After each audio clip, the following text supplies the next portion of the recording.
In this WrestleTalk news, even more details on the Backstage fight after AEW All Out and Ollie's review of Raw. Subscribe and enable notifications to always on for daily wrestling news videos. Support WrestleTalk! After All Out finished, here I was thinking the most intriguing bit of news from the weekend was MJF's return. I should have known better. Immediately after All Out finished, CM Punk was part of the media scrum where he ripped into Hangman Page, the EVPs of AEW, and Colt Cabana. The full details of what was said can be found in some of our other WrestleTalk news episodes, so I won't go into everything here. But regardless, it was shooty. It had been previously reported that Punk, the Young Bucks, Kenny Omega, and Punk's trainer Ace Steel got into a confrontation backstage, and now there's been a ton more details on the situation. Reported by Fightful Select, the timeline of the confrontation looks something like this. CM Punk returned to his locker room after the media scrum, where the Bucks and Omega confronted him. Punk and the Bucks reportedly got into a physical altercation, with Punk reportedly throwing a punch at Matt Jackson, while Ace Steel and Kenny Omega also got into an altercation that led to Ace Steel reportedly biting Omega and grabbing him by the hair. Ace Steel also reportedly cracked Nick Jackson with a chair, with some reports noting the chair was thrown,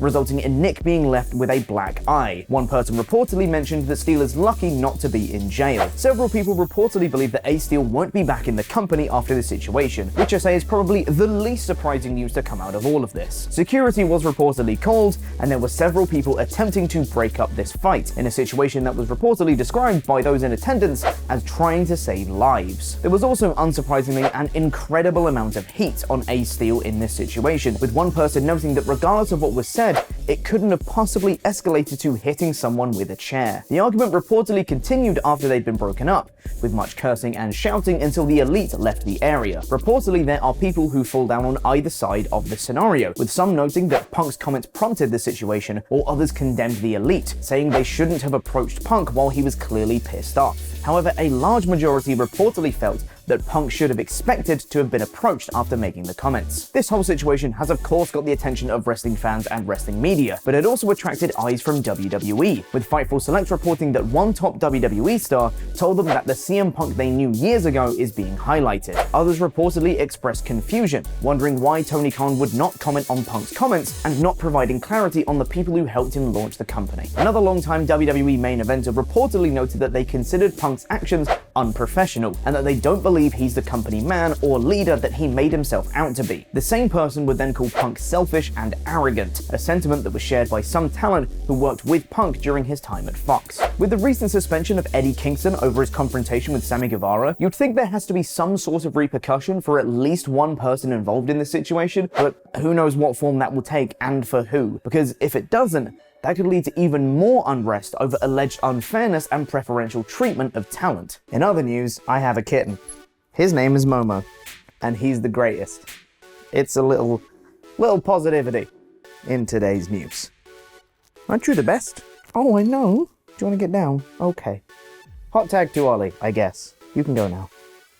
Before we get on with the rest of the episode, I'd just like to say a huge thank you to this video's sponsor, Magic Spoon, where you can get $5 off your order by using our link in the description with the code WrestleTalk on checkout. This time on WrestleTalk Mukbang, it's Adam Brompier tucking into a bowl of Magic Spoon, the Saturday morning cartoon-inspired cereal upgraded for the 21st century. With an incredible 0 grams of sugar, 14 grams of protein for muscles, only 4 net grams of carbs in each serving, and all in just 140 calories, with natural flavors, all while being keto-friendly and gluten, grain, and soy-free. You can build your very own selection box of Magic Spoon as well, choosing from such delicious flavors as cocoa, fruity, frosted, peanut butter, cookies and cream, maple waffle, blueberry muffin, and cinnamon roll, plus the new honey nut flavor, which is joining Magic Spoon's permanent lineup. Welcome to the main roster, Honey Nut. Hopefully they don't rename you. They also have a 100% happiness guarantee, so if for some reason you're not satisfied, you can get your money back, no questions asked.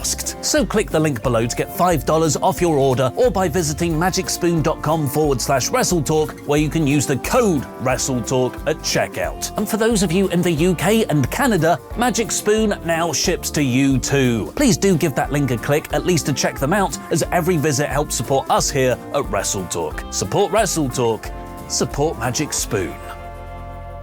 Now it's time for my review of Monday Night Brawn! In about 5 minutes. Fresh off being kicked in the balls on Saturday, Edge opened the show with a promo on Dominic Mysterio, saying he's been a very naughty boy, making his daddies very disappointed, and now it's time to get your ass down here and take your punishment like a man. Edge, you are only encouraging him. Rhea Ripley then came out saying she saw the potential in Sub and has turned him into the manager of your local car phone warehouse. Judgment Day then beat up Edge and Rey Mysterio, with Finn Balor smashing Edge's leg in a chair. Injury Edge will have to overcome next week as he's in a match against Sub. Dom's turn has definitely breathed new life into this story, which was getting past its sell-by date. But if he's now fully with Judgment Day here, why didn't he just help them win at Clash at the Castle? Damian Priest beat Rey Mysterio later on, but only because Dom distracted his dad. A lot of work still needs to be done to make the heels feel like an actual credible threat. But that's what Triple H is all about. Rebuilding from the decades of ineffective booking that's undermined not just wrestlers, but whole divisions, like WWE's tag teams, where we got 4 of the best: The New Day, Alpha Academy, Los Lotharios, and the Street Profits put together in a fatal 4-way #1 contenders match to face the Usos and return tag wrestling to the main event status we all know it can achieve. Braun! Oh, goddammit, Braun. As reported, Braun Strowman made his WWE return just over a year and a half after being released. He ruined a really good 4-way, buried the whole tag division by taking out 8 of its top wrestlers single-handedly, and then pretended to be a choo-choo train. Yes, he got a big pop. Yes, I'm actually happy to see him back in WWE too. Braun is one of those wrestlers that feels tailor-made for sports entertainment. But this brought back bad memories of when Vince sacrificed the entire tag division to Strowman and an 8-year-old kid. Of all the ideas, this was the one they chose for Braun's return. He promised later on that he'll next show up on SmackDown. In a fun coincidence, Braun's real-life girlfriend Raquel Rodriguez came out next for a tag match with Aliyah against Doudrop and Nikki ASH. It was yet again designed to get Rodriguez over, built around her managing to slam Doudrop and get the win. Doudrop and Nikki appeared to argue afterwards, potentially foreshadowing a split. But then again, I've been saying that for 3 months. Damage Control were watching on from backstage to remind you who should actually be the Women's Tag Team Champions. Austin Theory then cut an in-ring promo, debuting an interesting new way to sell hurting your jaw. Keep getting words wrong, like calling Clash at the Castle Crown Jewel. That's not a consequence of a jaw injury, Theory. I'm pretty sure you had a concussion.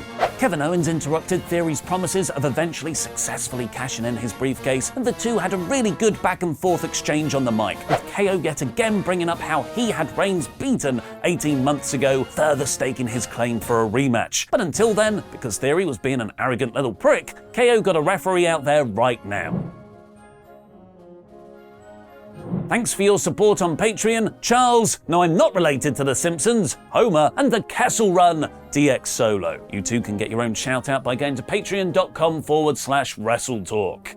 Kevin Owens really is determined to make Raw the Kevin Owens show, as for the 4th straight week he had the match of the night, going through 2 commercial breaks. And KO's not content to just play the same template, he's always looking to add new things to his matches. This week's debuting spot was the sickest so far, with Theory whipping KO back first onto the sharp side of the steel steps. That's the pointiest side of the ring. I've never seen that bump before, and probably for good reason. The side of the steps are far more forgiving, but that just fired KO up, and he fought back with a powerbomb and a stunner to beat Theory. The booking for Owens over the last month has been nothing short of superb, and he is massively getting over as a genuine badass babyface. Later on, Theory interrupted a backstage Johnny Gargano interview, saying that Johnny Wrestling should probably be called Johnny Talking, as that's all he's done since coming back. Gargano said he'll actually have a match next week, which WWE advertised as a return after 9 months, rather than a main roster debut, an important detail as it shows they're really committed to integrating NXT history with Raw and SmackDown storylines. I'm also starting to really enjoy petulant child Theory, and it actually works that he's losing to all these veterans he resents so much. Does render the briefcase a bit impotent though. I reckon we could be in store for a Money in the Bank contract expiration arc for him, where he'll only manage to cash it in at the very last second of its duration. Damage Control might now officially have a name, but really,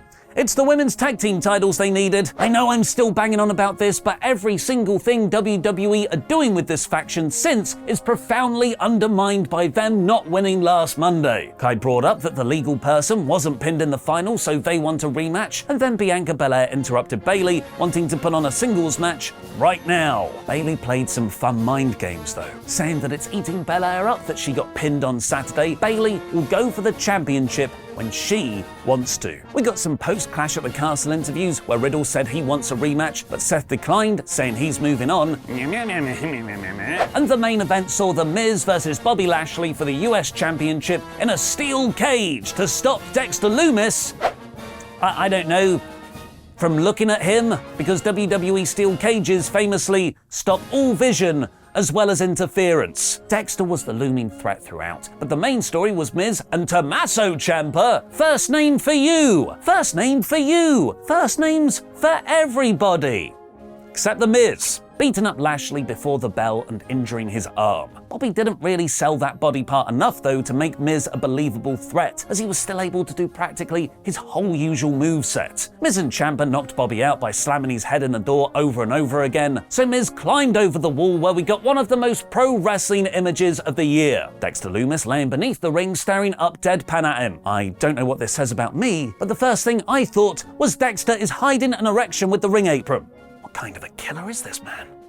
A horny one. Miz escaped back inside the cage, where he found himself locked in by Lashley. Great baby facing. Trap a guy with PTSD in a cage with his tormentor. Lumis then choked Miz out and stroked his hair as the show went off air. It's funny and memeable, but it's also very mid-card. Not worthy of consistently being in the main event spot, is cheapening the US title, which they initially did a great job building up, and is actually a bit of a bad story. I've already seen The Miz get kidnapped. The big spot has already happened. This is a de-escalation, not a heightening. What did you think of Raw? Let me know in the comments. This is the least best episode of the Triple H era for me, which is a shame coming off such a great pay-per-view on Saturday. I felt like there was little follow-up to that show, the Braun return made the tag division look rubbish, and the Lumis stuff has taken an overly wacky turn for my tastes. This week's Raw is 70%. But is Tony Khan losing control of AEW? Watch on for my review of a very eventful All Out.